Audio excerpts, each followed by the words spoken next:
Hey, I'm James. Welcome to Game Stories, where we write games that tell stories. And in this episode, we are talking about moral systems. In other words, we're going to talk about how to construct your game narrative in such a way that once players make choices, they also think about what they've done, right? We've been talking so far in this series about making games meaningful by giving player choices, giving them agency, and then making those choices matter, right? Matter in the game world.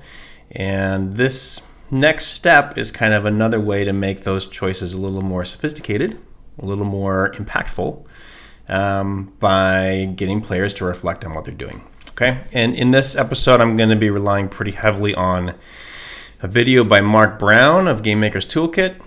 This one where he talks about morality and the mechanics, he calls it. So if you haven't seen that episode, I recommend it. Recommend you go check it out. I'll be quoting from him and showing you a screenshot of one of his sort of graphs that he does. And basically what this episode is going to be is summarizing some of his ideas and then trying to implement them in a simple Twine game. It's not the example that I have for you in Twine is not the best example ever, but it should give you an idea of how to get started making more sophisticated systems that cause players to think about what they're doing, if it all goes well. So yeah, let's get started with some Mark Brown quotes. Man, that's pretty laggy, huh? All right, I don't think we need it anymore anyway.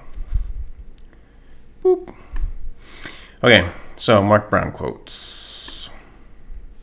A couple things he says in this video that I think are important to point out. One is that this here, video games are uniquely equipped to explore this topic, morality, because they aren't limited to just showing and telling. They make you complicit in the system.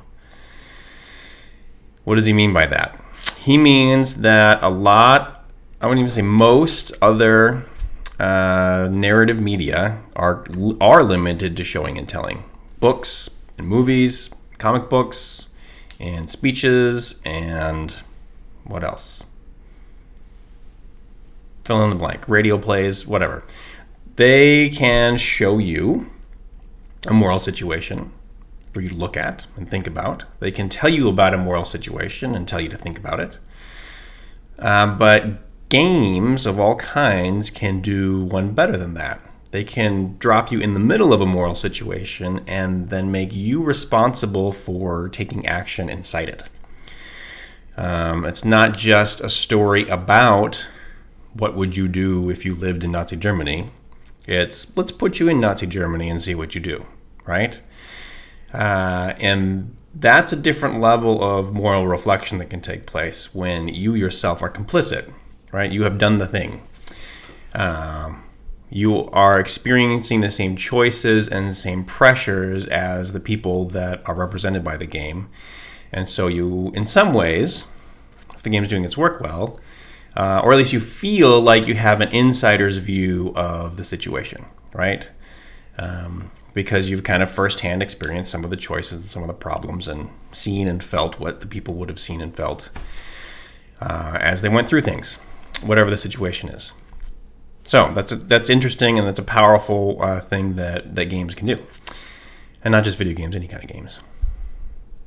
He also says this: these games, meaning the ones that he talks about in his episode, these games prove that treating the theme of morality can be a lot smarter than simply choosing between the nice blue option and the evil red option.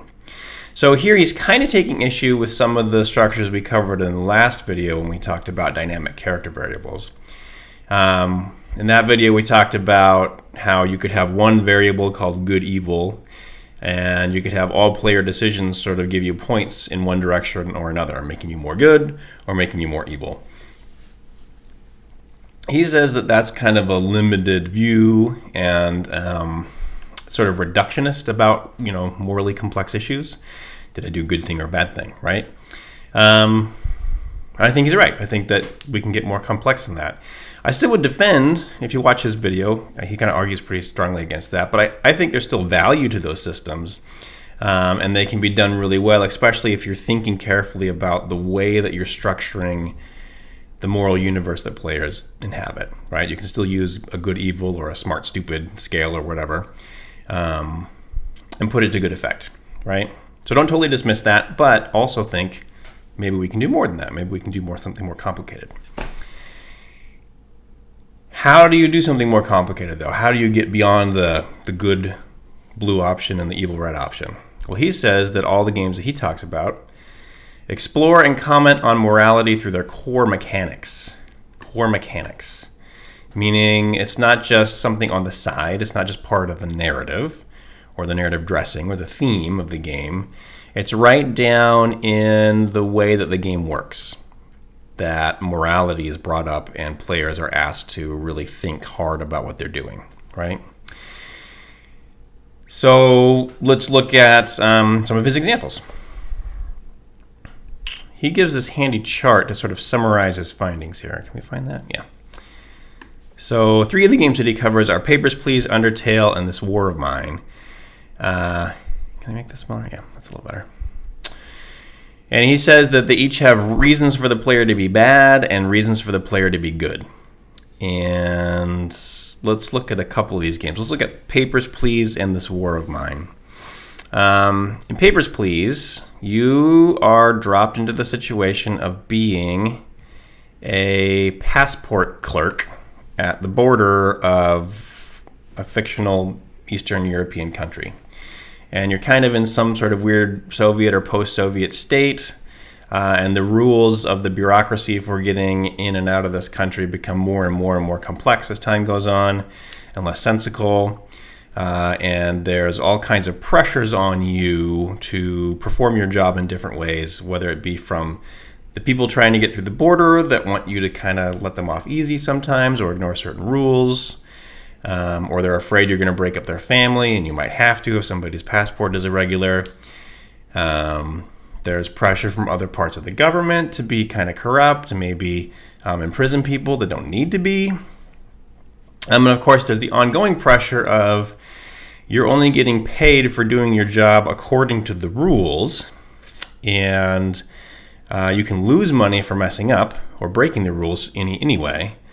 And at home, you've got, they're not represented by anything more than words, but you've got people that are depending on you. And here you can see here's someone's screen where they didn't do so well. A bunch of people are dead. You can come home and the status might be that they're tired or that they're cold or that they're hungry or that they're sick, and you will need to have money from your job to turn on the heat and to buy the food and to get them medicine and to take care of them and to pay the rent. If you're not able to do the basic thing like pay the rent, then you can go to jail, right? You can go to debtor's prison, and that's kind of game over for you. So the reasons to do bad in this game are money. That's what Mark Brown says. Where'd that go? Boop. In Papers, Please, you need that money because if you don't have that money, your kids are going to get sick and die, and your family's going to get sick and die. They're going to be cold, they're going to be hungry, and then, it's not going to go well for you. So there's this monetary pressure on you all the time. So the bad that you're doing is just sort of the core mechanic of stamping passports as correctly as possible, right? The reasons to be good, he says, are not really in the game. There's no narrative reward for resisting the core mechanic. There's no mechanical reward for resisting the core mechanic. But maybe by letting someone sneak through the border on a bad passport but keeping their family together, maybe you sort of feel better about yourself. Like you did the right thing in a morally complex situation and made some kind of personal sacrifice in order to help some people out that needed some help, right? So that's Papers, Please. This War of Mine takes place in a contemporary war setting, and instead of being soldiers, you're just people trying to survive in this kind of bombed out building that you're squatting in. And there's 3 of you. You have different characters here that you can assign to do different tasks, like building things and cleaning up rubble and looking for stuff and picking locks on certain doors to get access to other spaces. And at night, you can send them out to other buildings to loot. meaning they can go to these other buildings and gather food or whatever's left over there. Along the way, they might run into other people, and there may be violence. One of the things you can do is build weapons so that you can defend your space, but also you can attack other spaces. So the game kind of puts this pressure on you to, you will starve to death if you don't get stuff from somewhere. And then you're put in these hard positions where, should I fight this guy for his food or his medicine because I got someone sick back home, or not, right? So that is this war of mine, and about that, Mark Brown says, the reasons to be bad are loot. You need the stuff. The core mechanic is get stuff to survive, right? Core mechanic of Papers, Please is make the money to take care of your family. Something similar is going on here. Get the stuff to survive. And if you don't, you'll die. So that pushes you right up against the most expedient way to do that is not always going to be morally clean, right? You might, in his example in the video, he like punched some guy to death for a piece of cheese or something, and he said he felt really awful after doing it. In part, that's because of the realistic setting of this game, and because he made a decision that had, sort of visceral consequences like that, right?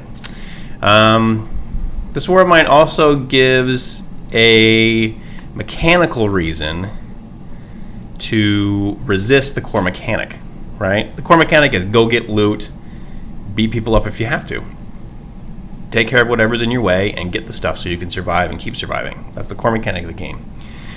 You can resist that core mechanic, and you might need to, because if your characters go out and do horrible things like beat people to death or, intimidate them and take their stuff or shoot them or something, then it leads to negative mood, meaning your characters get more depressed and more hopeless, and they may just kind of abandon your post and run off and who knows what, or kill themselves. Or it's a pretty bleak game. But it also does this thing of making you responsible for the survival choices of these people in a contemporary war zone. So if you make the choice to resist doing violence to other people, your own people might get sick or starve, or be exhausted or be very stressed. But they also won't have the psychological trauma, won't be traumatized by their own actions. And maybe you'll also get this sort of fuzzy feeling in your tummy. Not exactly, but you may feel like, in either of these games, you may feel like the game put you in a morally complex situation, and you still feel like you acted in accordance with your own integrity. Like you feel like you did the right thing in a hard situation, and that might be a fuzzy feeling. You might feel better about yourself having done that, right? We don't really know unless you've lived through something like that. Maybe you have, but I haven't. I haven't had to be a passport clerk, or I haven't lived through a war zone, so I don't really know what I would do in those situations. And these games kind of give you an opportunity to play around with what that might be like. You can argue that trivializes this, like, it's not real. I'm not really the good person who didn't beat people up in this war of mine until I'm in a war zone and I actually have to make those decisions. Am I the guy with the white hat who goes and saves people from bombs? Or am I the guy that hurts his neighbor to get some food? We don't really know that yet. But by taking on these themes and by structuring their mechanics in such a way that players are faced with these problems, these games kind of push players back on themselves. They give you a situation to do something which could be morally questionable, and then players have to see the results of that choice and then think about what they've done. Oh, I just beat somebody to death and took their food in a war zone. That's awful, right? Wow, I just broke up a family at this border just because of some technicality about their passports. That sucks, right? Now I can justify it in either of those situations, just like people do. It's the system, it's the pressures that I'm under that I have to do this, and I'm just doing my job or something, or just trying to survive. But in any case, these games kind of ratchet up the kind of self-reflection that players have to do as they're playing them, right? Undertale 2 is similar. I don't have a screenshot of Undertale. Dang. But Undertale is a kind of role-playing game, like Japanese-style role-playing game, where you're going around and fighting monsters and gaining experience points and leveling up so you can fight bigger monsters and you have more hit points and more powers and you keep leveling up. Except that it has this twist where as you kill the monsters, you sort of start to feel bad for them. And some characters come forward and say, why are you doing this? Why are you killing us? You shouldn't be doing this. Which is unusual for a game like this. It's cartoony. It looks like a normal video game. So you play it like a normal video game, and then it starts telling you, don't do that. That's not nice. You're being mean. And if you go back and play the game and do your best to not kill anyone, even though you're getting these conflicts, if you take choices to peacefully resolve them, then the game rewards you with narrative. Here he says you get a data skeleton, which just means like there's this richer narrative and more character interaction that comes out of your story when you take the less violent approach. So there's a narrative reward. Okay, I'm almost done. I think I'm almost done talking about this. What do I want to point out here? Something about this first. In all these games, players are driven to make morally questionable decisions based on the core mechanics of the game, meaning there's something they need in order to keep winning the game, or apparently they need to keep winning the game, and the actions that they have to do that are morally questionable, right? So there's a need that drives them, and it puts them in sticky situations. Then they all have some kind of reason to resist the core mechanic, to resist doing the bad thing that the game kind of is pushing them to do mechanically. And that might be a narrative reward, like you get a data skeleton, or you get some kind of extra story that you wouldn't have gotten otherwise. Or it might just be the feeling that you're the kind of person that in morally complicated situations might actually do okay. You feel better about yourself. Or it might even be some kind of mechanical reward, which might be like avoiding the punishment that comes to your characters after they do those horrible things, right? There's some kind of avoidance of negative consequences that might be a good reason to do good. Okay, so how do we do any of this, right? How do we actually implement a system like that in a story, in the game story? Here's my little plan. He's resistant charge. Oh yeah, okay. So here's what I think it all boils down to. You need a set of core mechanics, which includes needs. He's saying reasons to be bad. I would just call it needs. What do your players need to do in this game? And what do they need to do in order to get it? What do they need? What do their players need? What do they need to do in order to get it? These core mechanics should lead to morally questionable situations in some way, or even just straight up evil situations in some way. But then the game also has to push back against that, or give them reason to push back against that. So I don't think anti-core mechanics is the right way to say this, but that's what I'm saying for now. He calls it reasons to do good, and I would just say what we need to make sure we implement is some kind of bonus for resisting the core mechanics. You've got the basic things you need, and you're supposed to go get them. But if you don't, something else can happen. You'll get a little extra story, or you'll avoid some consequences, or you'll get a different kind of in-game currency maybe, or you'll just kind of get a satisfying player experience that you didn't do those atrocious things that the game was trying to get you to do, right? Or you somehow navigated your own way through this complex situation. So let's try to do that. Now, my example story here is just a vampire story, right? Why that? Because it's, I don't know, is what I came up with off the top of my head really quick to put this video together. But in a vampire game, you have a certain kind of moral problem, right? You have a need, which is the need to drink blood. And you have the action that you take, which is you murder people when you drink their blood. That's a bad thing to do, right? And then for this game, I would thought that for the resistance bonus, I would give, every time you don't drink somebody's blood, it gives you some kind of narrative bonus.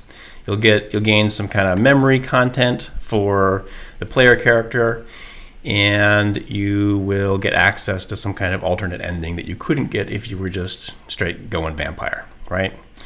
You can go straight vampire, but you could also try to do the good thing and get this other story content, okay? The way I kind of want to frame this is that you're a new vampire, so the decision is fresh, right? If you've been a vampire for thousands of years, the moral situation is pretty different. Of course you're going to eat people, right? But if you're brand new and you're first faced with this, should I give in to this thing? Should I keep going with it? Or should I try to fight it in some way, right? Is there an opportunity for resistance? So let's look at Twine. Let's see how this works. If we go over to Twine. And there's a couple of new twists to how Twine works that I've implemented here. I've tried to do kind of a procedurally generated story, meaning most of the sentences are randomly generated. So I'll show you how randomness works in Twine. And in order to do that, I've also had to use a new macro called goto, which is a different way to allow you to jump from passage to passage. You'll notice that these passages, oh dear, what am I doing? These passages are not linked to anybody. That's because this one is some code that I'm summoning from different passages. But these three are the different kinds of endings that can happen. The way I've got it is there's different metrics that will go up, and I've got it set in this code so that when any one of them hits a certain number, it shoots you over to one of the three possible endings.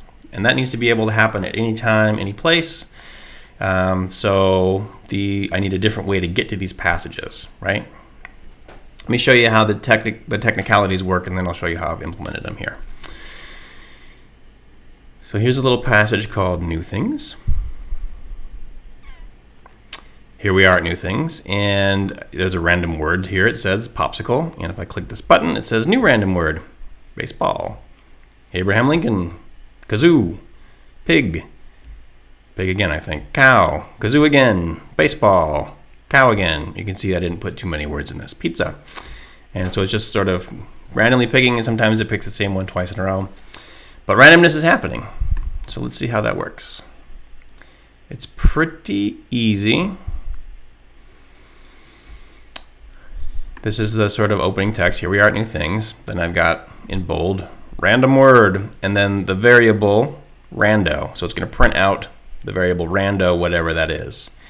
Just above that, I've got it set to, I've set the variable rando to, and then I use the second macro called either.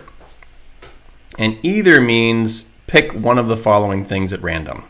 And it can be a series of numbers, or it can be a series of strings like this. I don't know if it could be true or false. I don't know if you can randomly set a Boolean. I haven't tried that. But I know you can do numbers, and I know you can do strings. So here I've just listed a bunch of strings that it could be, a bunch of words that it could be. And notice they each have to be in quotes, and that the comma comes outside of the quotes after them. And you put a whole series together, and then you don't put a comma after the final one. I'm not sure if that'll read an error or not. I don't think so. How many have I got here? I've got 1, 2, 3, 4, 5, 6, 7, 8. And you can see if I've got 8 and I click on it a few times, it's not long before there's a pretty high chance that I'm going to get a repeat. So if you're going to do randomness and a random thing that's going to be clicked on a lot, you kind of want to find a way to make more randomness than that. But that's the core of it. Set a variable to either a bunch of different things, and then you call for it. You call for that variable because it will have been set to something random. And here, I've just got a link. Oh dear. We may have to, that means I'm going to bomb in a second. We'll see how it goes. Here I've got a link that says new random word, and it just goes to this same passage. It goes to New Things. So you can see when I close this, the arrow goes to itself, right? Meaning there's a link in here that goes back to the beginning of this passage. So it just reloads the same passage and reloads a new word. Here's a passage called New Things 2. Got some random stuff going on in there too. But I also have this new code called goto. So when I run it, it doesn't take me to new things 2, it takes me to new things 1. Let me show you what's going on there. Oh, no. We got to look at it. Here we go. Here I've got this code right here. It says go to, and then in quotes it has the name of a passage. So when I load this screen, the computer starts to read it. It gets to this. It says go to new things. So it stops reading and immediately goes over to the other passage. This is the other way to link things, is to use this to tell things to go to other passages. And I've used that in different places. So you can set conditions like, if such and such is the case, go to this passage. If such and such is, or if X and Y and Z is the case, go to this other passage. Which is kind of fancy because then you can make certain content available only when certain conditions are met, right? So let's get rid of that for now so that we can actually look at this other way of randomizing.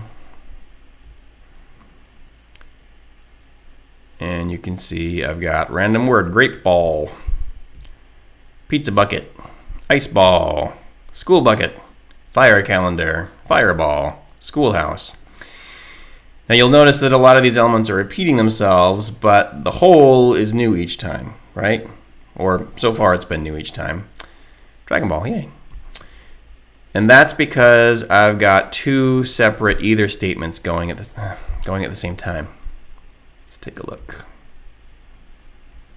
So I've got a first either with a bunch of random nouns and a second either with a bunch of random nouns. So it's picking 2 random things and pairing them together to a single thing, which means that the possibilities here are greater than if I just had one long list of random things, right? So that's another way to get a little extra randomness in without having to do quite as much writing.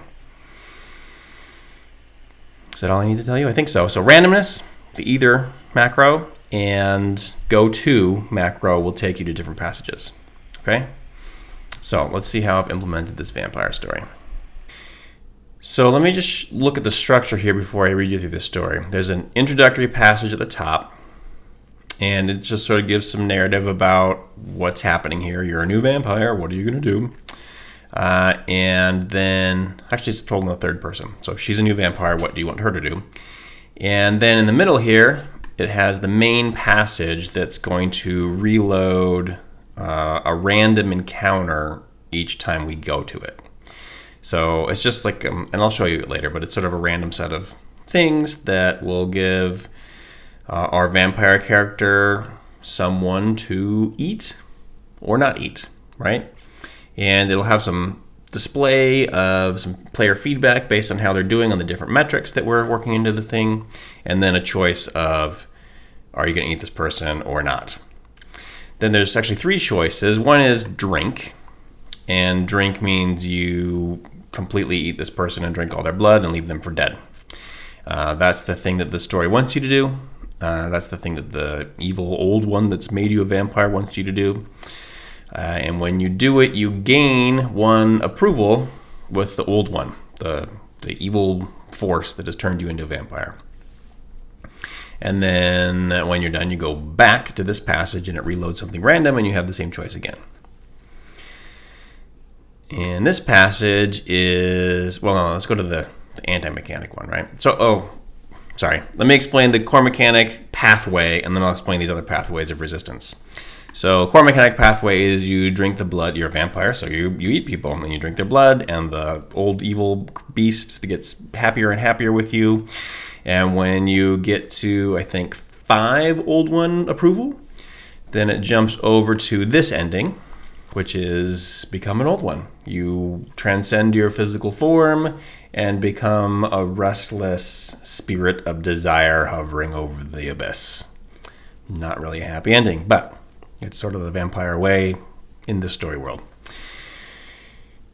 How do you resist that? How do you resist that core mechanic, right? You do this. You spare people.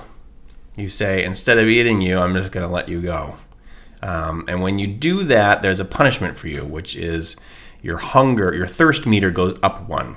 You get more thirsty. But there's also a narrative reward, which is that you remember something from your past life, right? Your mortal life comes back to you for a moment, and you get some kind of randomly generated memory, and then you go back to the street again and are faced with another random victim or innocent person to spare, and have to make the same choice again. If your thirst meter goes all the way up to 5, I think it is, or 6. I think it starts at 1 and goes to 6. Then you get the thirsty end, which means the vampire thirst inside you has, ratcheted up to such a horrible degree that you sort of lose your mind and are turned into a pillar of dust that loses its physical form completely, but have some kind of maybe redemptive moment where you have a glimmer of memory and know that you were mortal once and whatever, right? So there's that ending. Also not a great ending, but maybe you feel like you've done the right thing, right, as a player.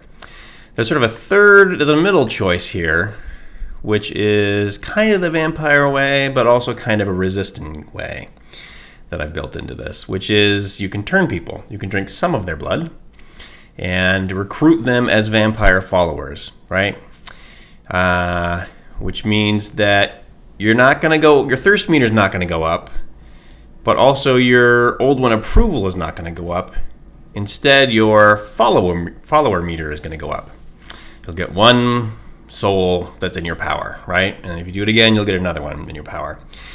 And as that meter goes up, if it gets to the top, it starts at 0. If it gets to 5, then you get this ending where you attack the old one and your new vampiric forces overpower it and banish it from the earth, but you are all left behind as vampires forever, right?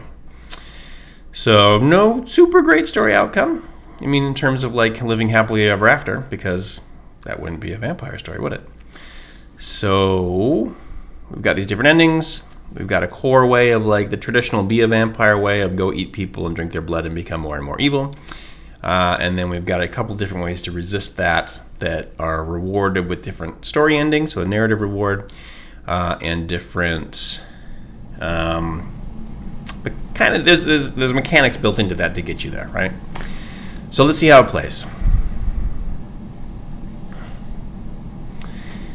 And it says Vampire Story. Great title. She woke up in an alley, blood still dripping from her neck, her body cold and thirsty. She remembered nothing and felt nothing but the need to drink. The old one who had turned her now hovered over her like a scarlet mist, and so she wandered the dark and quiet streets. Bum, bum, bum. And now here's the core passage where random encounter. First, some feedback about your status in the 3 main things that we're measuring, 3 main systems. And it says, the old one's unending desire burned within her. She felt a radiating pain in her gut. And then a young boy stood staring into a pawn shop window. So we can drink his blood, we can turn him, or we can spare him. Let's just go straight vampire first. So we drink his blood. She drank her fill and left the body in the gutter, then returned to wandering. The old one whispered to her, encouraging her to drink again. She felt a radiating pain in her gut. So hopefully you can start to see the mechanics behind this. Every time we drink and the old one approval goes up 1, this sort of feedback text, this top feedback line changes. So before it was something else, now it's the old one saying, yeah, do it again, right? And this is feedback for something else that hasn't changed yet because we haven't changed that metric. A middle-aged man stood staring into a pawn shop window. Drink his blood. She drank her fill and left the body in an alley, then returned to the endless hunt. The old one drew close in spirit and inflamed her desire. She felt a radiating pain in her gut. The teenage boy looked wistfully up at the moon. Drink his blood. She drank her fill and left the body hanging from a streetlight, then returned to wandering. She could sense the old one's dark approval. She felt a radiating pain in her gut. It's kind of getting old now, but stick with me. A young woman walked up to a store and wrote a dirty word on the window. Drink her blood. She drank her fill and left the body in an abandoned car, then returned to wandering. She was on the verge of yet another transformation. Radiating pain. A young woman walked up to a store and wrote a dirty word on the window. There's our first repeat, right? But it's someone else writing dirty words. So anyway. Oh, wow, it's giving me the whole... Anyway, let's keep moving. Drink. She drank her fill and left the body hanging from a streetlight. Another repetition, right? And returned to the streets. And now we've jumped to an ending. The old one, so pleased with her, relieved her of her physical form. She would spend eternity as an ever restless, disembodied desire, forever restless. I should change that. And floating over the surface of the deep. The end. Play again? Sure. Let's try a different way. Vampire, blah, blah, blah. Dark streets. Old man stood mindlessly at the bus stop. We spare him. She resisted her thirst on the old one's will. Her soul, relieved for a moment, returned a memory to her of that summer night when Jake walked her home after the party. When memory faded, when the memory faded again, she returned to the street. The old one's ending desire burned within her. She ached in her bones and her throat. So now the thirst is increasing, so this feedback text is changing. A young man poked absent-mindedly at a cell phone screen. Spare him. She resisted. Her soul, revived for a moment, returned a memory to her of that winter morning when Edgar made her a fried egg and didn't say anything while she ate it. Then memory faded again. She returned to the street. Everything inside her was on fire, so the thirst is getting worse and worse and worse. Let's show you how this works, too. Young man slept in an alley under a pile of blankets. Let's turn him. Her prey struggled at first and then gave in completely as she drank from its neck, and thus a new soul was enslaved to her. Together they wandered the streets. And now a new piece of text has shown up. She has one thirsty soul at her command. If we keep turning people, howled like a wolf and then drank from its neck. Two thirsty souls. And then this. Perhaps with enough followers, she could break the old one's hold on her. I think that's the only... Did I do another one? Let's see. Did I change that text? Yes, together they were growing in power. Fourth, or soon her brood will be strong enough to overpower her master. So let's just go for that ending now that we're on it. Turn another one. Her prey struggled at first, then turned cold as she drank from its neck, and thus a new soul was enslaved to her. Together they wandered to the streets. With the power of her followers behind her, she attacked the old one and banished it back to the deep. She and her brood were left to their own devices now, aimless, thirsty, and damned. They wandered the earth. Bum, bum, bum. Play again? No, I think that's probably enough. You've sort of seen how these things are working. So let's look behind the scenes. First passage, I've got 3 variables that are determining what ending you're going to get and are tracking different kinds of choices that you make. Thirst, followers, and old one app, old one approval. And then there's just a link that goes to the streets. Streets has got, a couple things. First, a display macro, which says, remember that says go get another passage and put it here. So it's displaying a passage called stats, which is where I'm running some code. I'll show you that in a minute. And then it's got some either statements.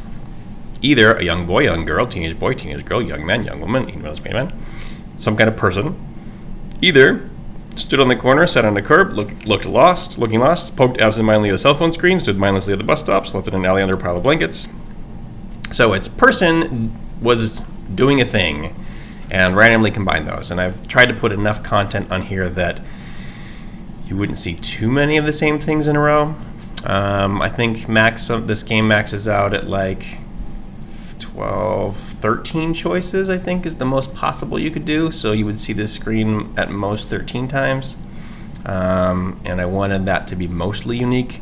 I probably need to make even more content here if I want it to be replayable a lot of times. But good enough for now. Then I have the 3 choices.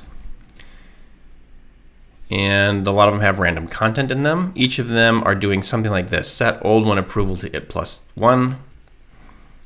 Turn says set followers to it +1. And spare says set thirst to it +1. So whatever choice you make, there's a variable going up by 1 tick. And they just keep going up. Nothing goes down because we want to progress to a point where you have to end the game one way or another, right? And they all of the consequences here are randomly generated with some kind of statement about, either this, either that. So a randomly generated memory in this case could be a winter morning when person did something nice for her, right?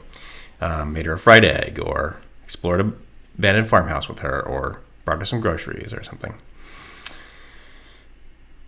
Okay, so set the variables, have a random encounter, 3 choices, each of which takes up a different variable. And then endings, passages that you can go to that just say play again. And if you click on play again, it goes back to the first passage.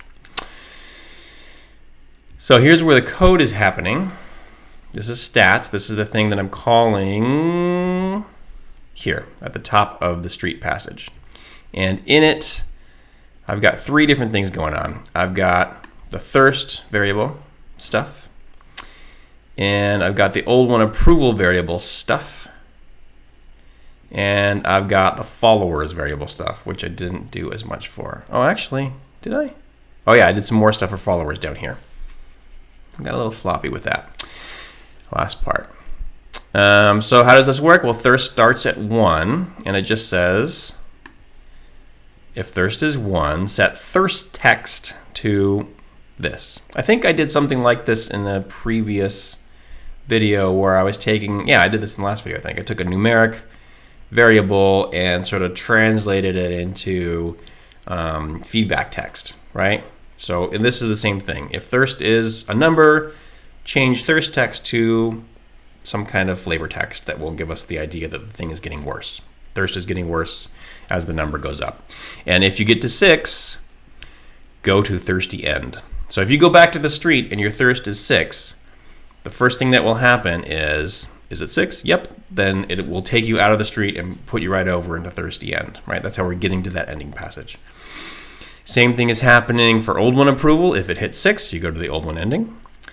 And meanwhile, if old one approval is whatever number, then change the old one approval text to whatever flavor text you want that indicates the feeling of that level. And I've just tried to write things that were like increasing in intensity as we went along.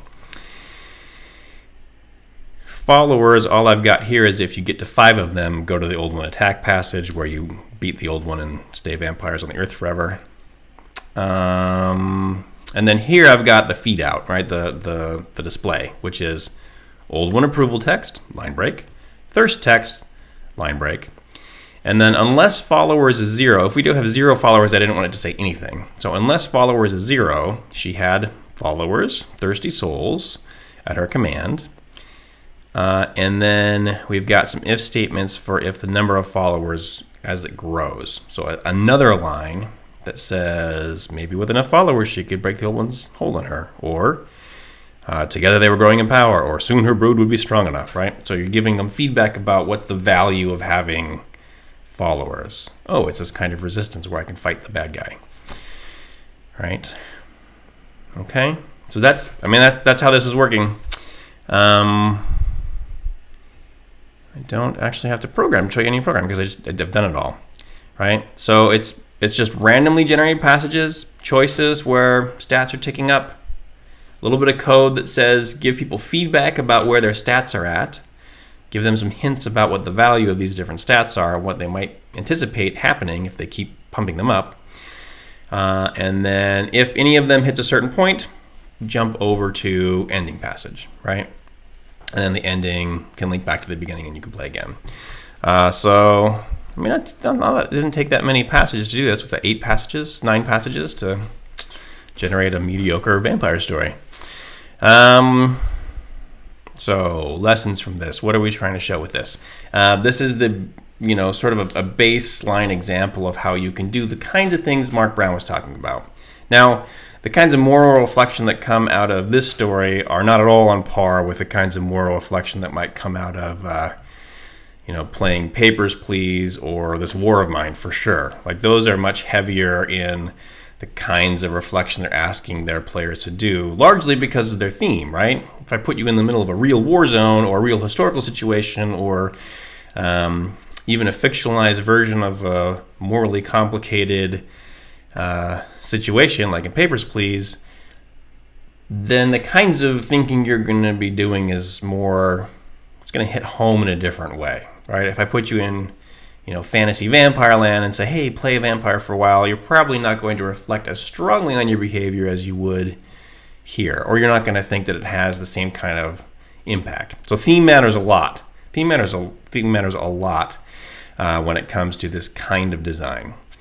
But even so, you can see how working with these systems has enabled me to write a different kind of game that requires that creates different kinds of consequences, right?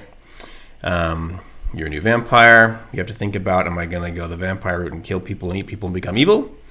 Or would I rather resist that? And if I am going to resist it, which way would I rather resist it? Should I fight the evil and still kind of be the evil vampire? Or should I just resist completely, knowing that it will kill me, but hang on to some shred of my mortality and my mortal soul as I go, right? And probably you can play through each of those paths and see what you want to do. Which I think is a more complex way to do a vampire story than to just say, how evil are you now? Whoop, you got good, right? And going back and forth like that. Although that can be powerful too. Okay, so how would you implement this? How would you make your own of these? Do I still have that vampire gameplay? No. Think about a theme that you want to implement. You can do vampire, something fantastic like that. Or you can think, if I really want this to hit home, what kind of real world situation do I want to model? What sort of a real world situation that has complex moral choices and is difficult for people to deal with? And maybe model that, right? So you need some core mechanics. You need some needs that people in those situations have. Like they need to get money to support their family, or they need to get food to survive, or they need to level up their hit points so that they can do good at the game. But those needs should drive behavior that you're then going to ask the player to question. You're going to give them an alternative to that so that they think, oh, maybe I shouldn't do that. Maybe I shouldn't do the vampire thing and be evil. Maybe I shouldn't just stamp every passport the correct way. Maybe I shouldn't just beat people up and take their food in a war zone, right?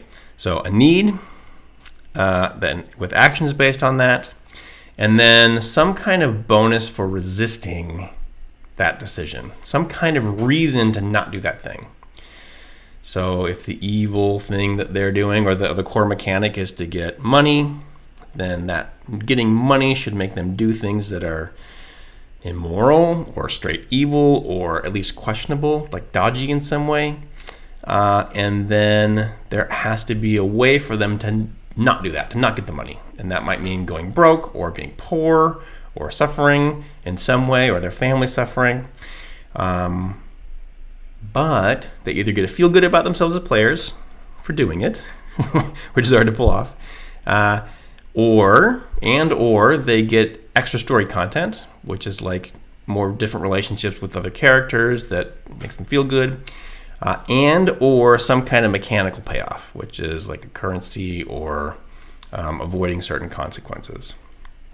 And if you want, you can implement that with simple numeric variables that tick up over time, and then once they reach a certain threshold, dump you into some ending or content. Or if you have ideas for other ways to model systems like this that put pressure on people with the mechanics and the narrative, then go for it, right?